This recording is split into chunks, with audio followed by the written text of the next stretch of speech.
আসসালামু আলাইকুম রহমতুল্লাহ বারাকাতু। আশা করি সবাই ভালো আছেন। চলে আসলাম নতুন একটা ভিডিও নিয়ে। সকালবেলা একটু বাজারে গেলাম একটা জরুরি কাজে। যাওয়ার পরে দেখলাম একটা লোকে একটা মোরগ নিয়ে আসছে বাজারে বিক্রি করার জন্য।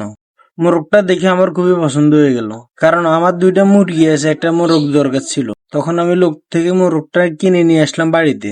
মোরগটা মোটামুটি পুরোই সুস্থ ছিল। যাই হোক, বাজারে নানা ধরনের হাঁস মুরগি আসে, ওদের সাথে রোগ বেলায় আসতে পারে, তাই আমি ওকে জীবাণু মুক্ত করে নিলাম। এখানে জীবাণু মুক্ত করার জন্য আমি যে যে জিনিসগুলো নিলাম: পটাশ, যেটা মনে করেন না আপনারা পাবেন ফার্মেসিতে, অল্প পরিমাণ সার্ফ এক্সেলের গুঁড়া, আর একটা সানসিল্ক শ্যাম্পু। তারপর আমি তিনোটা দিয়ে ভালোভাবে পানিতে মিক্স করে নিলাম।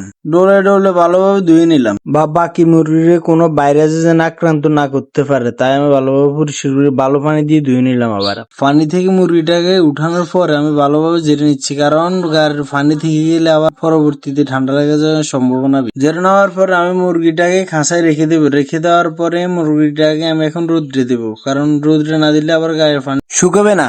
আজকের জন্য এই পর্যন্তই।